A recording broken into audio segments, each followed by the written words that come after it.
Bienvenue chez Yoga Magique. Aujourd'hui, je vais vous parler du féminin sacré des cercles de femmes selon ma perspective et un peu en mode podcast. J'ai organisé des cercles de femmes dans une yourte sur l'île d'Oléron et c'était mes premières expériences car j'ai eu cette envie de créer ça avant même d'avoir participé, d'en avoir fait un moi-même. Et c'était intéressant parce que j'ai pu calquer ce que j'avais appris sur les cérémonies chamaniques d'une manière générale, sur ce cadre de partage entre femmes. Donc, dans cette yourte, il y avait l'existence d'un bâton de parole et on se le passait quand on avait fini de parler les unes aux autres.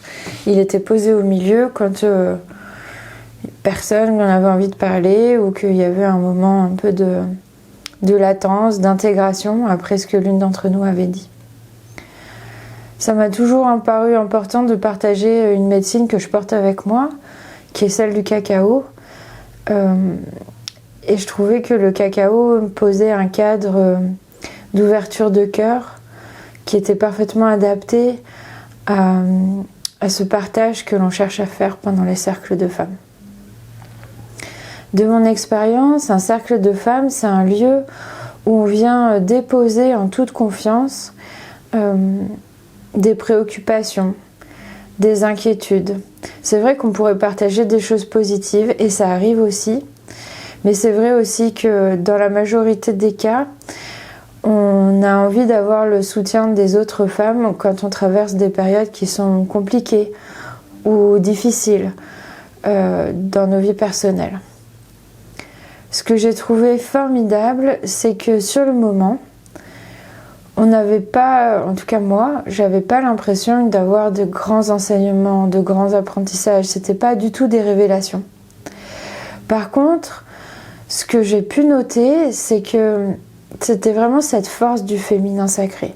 Cette force du féminin dans son côté plus passif quelque part, plus lent. C'était plus une diffusion d'un amour et d'une sensation d'être soutenu et d'appartenir à un groupe que vraiment l'apport d'une clé de compréhension ou d'une force ou d'une solution concrète.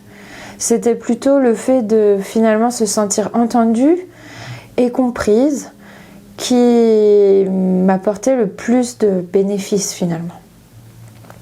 Ce que j'ai beaucoup aussi apprécié, c'est de ne plus me sentir seule. Face à mes difficultés, parfois j'ai l'impression que je suis la seule à vivre ça et que je ne m'en sortirai pas. Et le fait de pouvoir déposer mes préoccupations au milieu de femmes bienveillantes, je me sentais moins seule. Je me sentais moins coupable, donc moins avec le sentiment d'être impuissante, d'être bloquée dans ma propre faiblesse. Et surtout, en parlant, je proposais à ma honte de me quitter, puisque j'exposais ce qui me faisait honte au regard de toutes. Voilà. Après, c'est vrai que en fonction des différentes expériences, il y a parfois des cercles avec beaucoup d'écart entre les participantes, d'écart d'âge ou d'écart d'expérience, bien sûr. Mais c'est vrai que les écarts d'âge, moi j'ai toujours trouvé ça très riche parce que l'écart est là, mais on n'est pas de la même famille. Donc c'est pas notre grand-mère, on vient pas de la même histoire. On n'a pas des vibrations dans notre ADN qui disent la même chose. Et le fait d'avoir un point de vue plus jeune ou d'une personne plus expérimentée sur notre situation, mais qui n'est pas de notre famille, j'avais à la fois cette envie de faire confiance à l'expérience et à la fois cette envie de faire confiance à l'inconnu, à la nouveauté, puisqu'elle nous propose, puisque les personnes plus âgées qui ne sont pas de notre famille nous proposent des visions à explorer quelque part, qui sont pas, qui sont inconnus, ouais.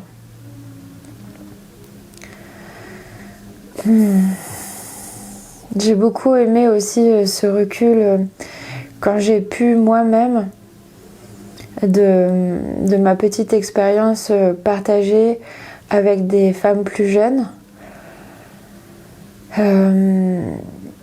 Quelque part, l'autre fait aussi le miroir de soi. Et finalement, c'est comme si je me parlais à moi plus jeune. Et les principaux thèmes, enfin voilà, les principaux bénéfices que j'ai trouvés ici, c'est de désenclencher cette peur de se tromper.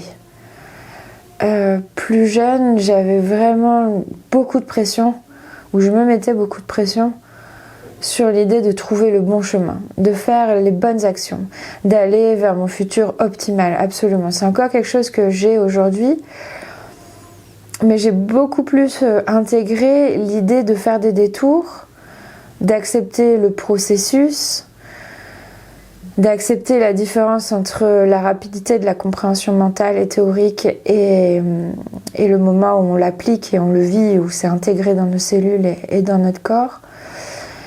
Et finalement, en rassurant les femmes plus jeunes sur l'idée qu'on ne se trompe pas, qu'il n'y a pas d'avoir peur de se tromper, et ben, je me faisais du bien à moi aussi. Voilà les principaux bénéfices de mon expérience de ces cercles de femmes.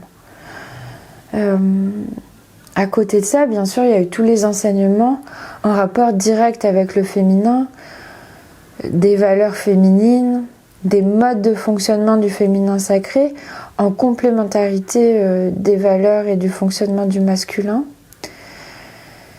Et bien sûr, l'apprentissage des cycles, de la lune, des menstruations, des différents âges de la vie.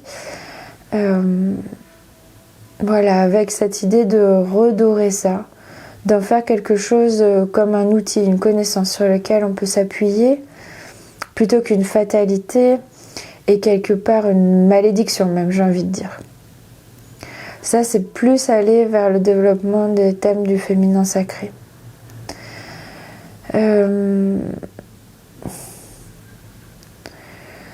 Des choses qui me paraissent importantes dans la pratique,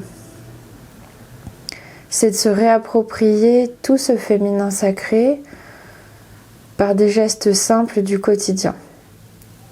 À la fois, le féminin sacré a l'air très abstrait et mystérieux, ce qui est aussi le cas. Mais ce qui est génial, c'est que le féminin, c'est la manifestation. Le féminin, c'est le corps. Le féminin, c'est le sensuel, c'est tout ce qu'on peut toucher. En opposition au masculin, qui serait plutôt les idées, l'esprit, l'impalpable.